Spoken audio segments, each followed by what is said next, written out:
Hi நமஸ்தே, நான் உங்க friend Jaya Srinivasan. Welcome to veggies recipe. Sankranti நம்ம நெருங்கிட்டு இருக்கோம். பொங்கல் பண்டிகை நெருங்கி வந்துட்டு இருக்கோம். அதுல ஃபர்ஸ்ட் டே பாத்தீங்கன்னா போகி. அன்னைக்கு நிறைய பேர் வீட்டுல பழக்கம் என்னன்னா போலி பண்ற ஒரு பழக்கம் இருக்கும். போலியில நிறைய வெரைட்டிஸ் பண்ணலாம். இன்னைக்கு நம்ம வெஜ்ஜீஸ் ரெசிபி கிச்சன்ல தேங்காய் போலி ஈஸியா எப்படி பண்றதுன்னு பார்க்கலாம். ஃபர்ஸ்ட் டைம் பண்றவங்க கூட பர்ஃபெக்டா நல்லா சாஃப்டா பிஞ்சு எல்லாம் போகாம ட்ரை ஆகாம அழகா லேயரா நல்லா பண்ண முடியும். அந்த மாதிரி சிம்பிள் டெக்னிக் ரொம்ப ஈஸியா எப்படி பண்றது நம்ம இன்னைக்கு பார்க்கலாம். நல்லா பாத்தீங்கன்னா மேல் மாவு அழகா ஒரு லேயர் மாதிரி வந்து உள்ள ஃபில்லிங் வந்து நல்லா ஃபுல்லா வந்து நல்லா ஃபில்லிங் இருக்கும். சாப்பிட்றதுக்கு அப்படியே ஒரு நல்ல டேஸ்டா இருக்கும். நம்ம 2-3 நாள் கூட நம்ம வச்சிருந்து சாப்பிடலாம், கெட்டு போகாது. தேங்காய் போலியா இருந்தா கூட கெட்டே போகாது, ரொம்ப சூப்பரா இருக்கும். ஃபர்ஸ்ட் டைம் சேனலை பாக்குறீங்கன்னா ப்ளீஸ் சப்ஸ்கிரைப் பண்ணுங்க. பெல் ஐக்கானை கிளிக் பண்ணி ஆல் ஆப்ஷன் கொடுத்துட்டீங்கன்னா நான் போடக்கூடிய எல்லா வீடியோஸும் குவிக்கா வந்து உங்களுக்கு ரீச் ஆகும். வாங்க இந்த போலி ரெசிபி ஈஸியா குவிக்கா எப்படி பண்றதுன்னு பார்த்துடலாம். நம்மளோட போலி பாருங்க எவ்வளவு நல்லா வந்து சாஃப்டா நல்லா மெல்லிசா ரெண்டு சைடும் வந்து சூப்பரா இருக்கு. நல்லா அப்படியே வந்து லேயர் மாதிரி வந்துடும். நான் காமிக்கிறேன் பாருங்க உங்களுக்கு. இந்த பாருங்க அழகா அப்படி இப்படி நல்லா பிரிச்சிங்கன்னா பாருங்க எவ்வளவு நல்லா அந்த ஃபில்லிங் வந்து நல்லா 2 லேயரா நல்லா ஃபார்ம் ஆயிருக்கு. இன்னும் ஃபுல்லா பிரிச்சோன்னு வச்சுக்கோங்களேன், இது பை மாதிரி பாருங்க. நான் உங்களுக்கு காமிக்கிறேன். தேங்காய் போலி பண்ணுறதுக்கு ஒரு 1/4 கப்பு ரவா, நம்ம உப்புமாவுக்கெல்லாம் யூஸ் பண்ணுவோம் இல்லையா, அந்த ரவா. இது கொஞ்சம் மிக்சியில் போட்டு நல்லா அப்படி கொஞ்சம் ஃபைனாக அரைச்சி எடுத்துக்கணும். பாருங்கள் எந்த அளவுக்கு இப்படி ஃபைனாக இருக்குது அப்படின்னு. இந்த அளவுக்கு நம்ம அரைச்சி எடுத்துக்கணும். இந்த அரைச்சி வச்சுருக்கோம் இல்லையா, இந்த ரவாவை ஒரு பவுலில் ஆட் பண்ணிக்கணும். இப்போ இந்த ரவையில் கொஞ்சம் தண்ணி, அதாவது இந்த ரவை முழுகிற அளவுக்கு நம்ம தண்ணியை ஆட் பண்ணிக்கணும். இது வந்து நல்லா மிக்ஸ் பண்ணிக்கணும். தேவைப்பட்டால் கொஞ்சம் தண்ணி கூட நம்ம ஆட் பண்ணிக்கலாம். இப்போ நம்ம ஆட் பண்ணிக்கிற தண்ணி போதும். ஒரு 10லேருந்து 15 நிமிஷத்துக்கு இந்த ரவை நல்லா ஊறட்டும். நம்ம ஒரு மூடியை போட்டு மூடி வச்சிடலாம். ஒரு 1/4 மணி நேரம் கழிச்சு நம்ம பார்ப்போம்.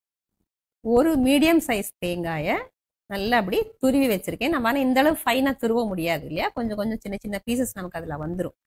நம்ம துருவி வச்சிருக்கிற துருவல் இருக்கு பார்த்தீங்களா, அதை வந்து மிக்சி ஜாரில் போட்டு நல்லா இந்த மாதிரி தண்ணி எதுவும் ஆட் பண்ணாமல் இப்படி ஃபைனாக நம்ம அரைச்சி எடுத்துக்கணும். தேங்காய் போலிக்கு எப்பயுமே கொஞ்சம் நல்லா ஒரு முத்தலான தேங்காயை நம்ம பார்த்து எடுத்துக்கணும். இளங்காய் யூஸ் பண்ணோம்னா போலி வந்து நமக்கு பண்றது கஷ்டமா இருக்கும், அவ்வளவு டேஸ்டாவும் இருக்காது. பாருங்க இந்த மாதிரி அரைச்சி இதை எடுத்து வச்சுக்கலாம். இது வந்து ஒரு 2 கப்பு இருக்கு, அளவுல 2 கப்பு இருக்கு. தேங்காய் வந்து மீடியம் சைஸ் ஒரு தேங்காயா இருக்கு.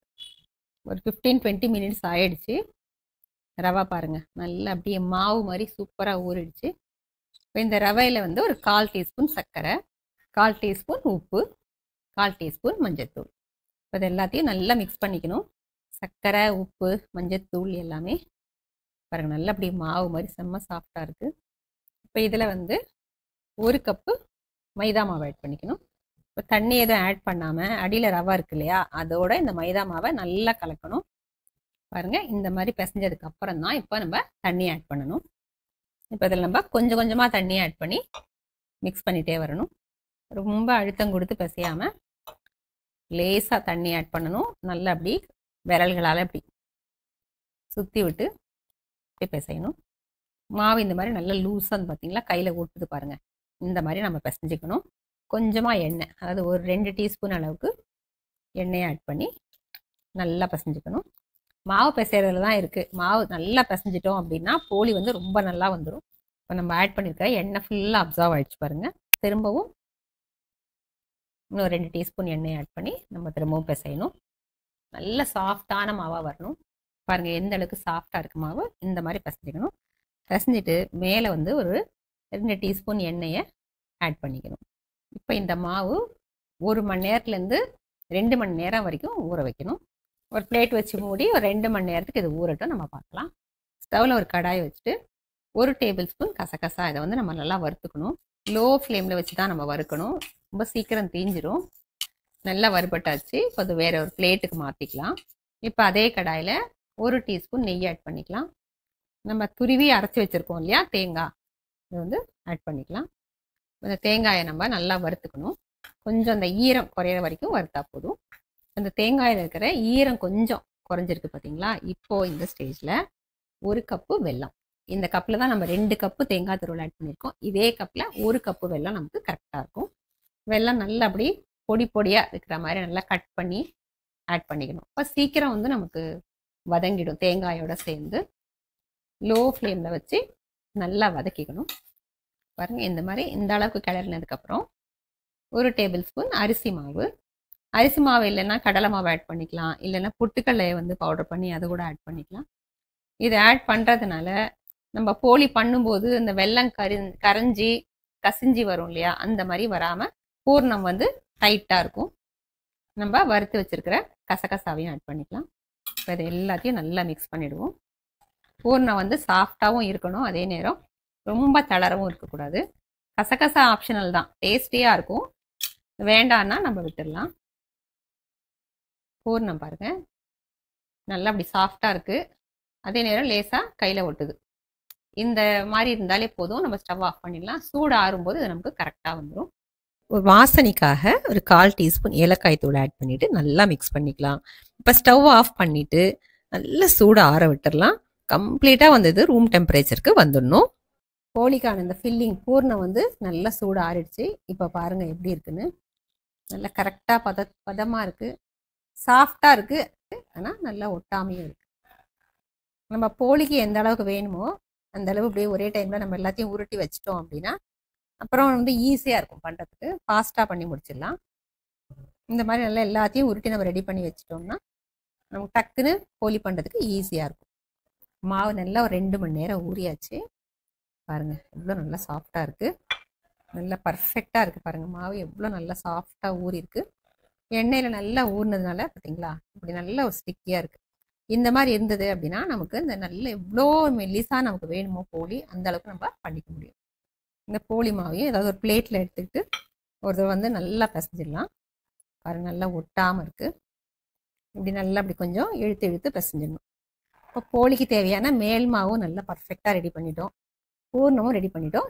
இப்போ போலி எப்படி பண்ணுறதுன்னு பார்க்கலாம். நான் போலி பண்ணுறதுக்கு வாழை இலை எடுத்துகிட்டு இருக்கேன். அப்படி இல்லைன்னா இந்த மாதிரி பட்டர் பேப்பர் எடுத்துக்கலாம், இல்லை போலி பண்ணுறதுக்குன்னே ஷீட்ஸ் வருது அதை வாங்கிக்கலாம், இல்லை பிளாஸ்டிக் ஷீட்டில் கூட நம்ம பண்ணிக்கலாம். வாழை இலையில லேசாக எண்ணெய் தடவிட்டு இந்த அளவுக்கு மாவு எடுத்துக்கலாம். மாவு எடுத்துட்டு லேசாக ஈவனாக அப்படி ஸ்ப்ரெட் பண்ணிக்கலாம். இந்த அளவுக்கு ஸ்ப்ரெட் பண்ணால் போதும். இந்த அளவுக்கு பூர்ணம் அதாவது ஃபில்லிங் எடுத்துட்டு சென்டரில் வச்சுக்கிட்டு இதை அப்படியே லிஃப்ட் பண்ணி கையில் எடுத்துக்கலாம். எடுத்துக்கிட்டு இந்த மாவை ஃபுல்லாக அப்படி கவர் பண்ணிக்கணும்.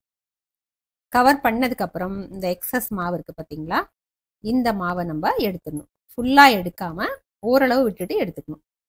அப்போ தான் நமக்கு அந்த மேலேயும் சரி போலிக்கு மேல் சைடும் கீழ் சைடும் அந்த லேயர் வந்து அழகாக நமக்கு ஃபார்ம் ஆகும். இந்த அளவு மாவு பாருங்கள் நான் எடுத்திருக்கேன். இப்போ இதை நம்ம இப்படி லேசாக ஃப்ளாட் பண்ணிக்கணும். ஃப்ளாட் பண்ணும்போது சென்டரில் ஃபஸ்ட்டு ப்ரெஸ் பண்ணிகிட்டே வரணும். சென்டர்லேருந்து அவுட்டர் சைடுக்கு ப்ரெஸ் பண்ணிகிட்டே வரணும். அப்போ தான் வந்து நம்ம வச்சிருக்கிற ஃபில்லிங் ஈவனாக எல்லா பக்கமுமே ஸ்ப்ரெட் ஆகும். பாருங்கள் அழகாக ஸ்ப்ரெட் ஆகிட்டே வருது பாருங்கள். உங்களுக்கு எந்த மாதிரி வேணுமோ, நல்ல மெல்லீஸாக வேணுமா இல்லை நல்லா திக்காக வேணுமா, எப்படி வேணுமோ அப்படி நம்ம தட்டிக்கலாம். நீங்கள் எப்படி பண்ணுறீங்களோ அந்த மாதிரி உங்களுக்கு இது மோல்ட் ஆகிட்டே வந்துடும். நல்லா வந்து எப்படின்னா மாவோட இது லேயர் வந்து மெல்லீஸாக இருக்கணும், உள்ளே வச்சுருக்க பூர்ணம் வந்து நல்லா கண்ணுக்கு தெரியணும். அப்படி பண்ணால் நல்லா இருக்கும் சாப்பிட்றதுக்கு. பாருங்க குட்டி குட்டியாக பண்ணணும்னா இந்த அளவுக்கு கூட பண்ணிக்கலாம். இப்போ பாருங்க மேல் மாவு வந்து அப்படி கண்ணாடி மாதிரி ஒரு லேயர் நல்லா தெரியுதுங்களா உங்களுக்கு, உள்ள வந்து பூர்ணம் இருக்கு. இப்போ சீத்ரூ கண்ணாடியில பார்த்தா எப்படி இருக்கும் அந்த மாதிரி இந்த பூர்ணம் தெரியணும். கல் சூடாயிடுச்சு. இப்போ இந்த போலியை எடுத்து கல்லில் போட்டுடலாம். ஒன்றும் இல்லை பாருங்க, இந்த இலையை எடுத்து இந்த கையை இப்படி வச்சுக்கிட்டு லேசாக அப்படி பண்ணிங்கன்னா அவ்வளோதான், அழகாக வந்துடும். பாருங்க இந்த சைடும் வந்து அப்படி கண்ணாடி மாதிரி இருக்கு பாருங்க, மேலே ஒரு லேயர் மாவு அழகாக போடணும், சூப்பராக இருக்கு பாருங்க. இப்போ இதை தோசை கல்லில் போட்டுடலாம். இப்போ கல்லில் போட்டுருவோம். ஃபர்ஸ்ட் நல்லா கல் சூடாக இருக்கட்டும், அதுக்கப்புறம் ஃப்ளேமை நம்ம கம்மி பண்ணிக்கலாம். சுற்றி வந்து நெய் அல்லது எண்ணெய், நமக்கு என்ன விருப்பமோ அது போட்டுக்கலாம். நான் இன்னைக்கு நெய் போட்டிருக்கேன்.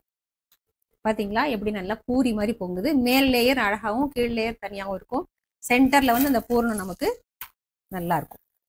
பாருங்க எவ்வளோ நல்லா போலி வந்து சூப்பராக ரெடி ஆயிடுச்சு. நம்மளோட டேஸ்டியான தேங்காய் போலி சர்விங்க்கு ரெடி. இப்போ இந்த சாஃப்டான போலியை நல்லா டேஸ்ட் பண்ணி பார்த்துடலாம். நல்லா வந்து சாஃப்டாக அவ்வளோ நல்லா இருக்கு, ரொம்ப நல்லா இருக்குங்க. அவ்வளோ சாஃப்டா இருக்கு.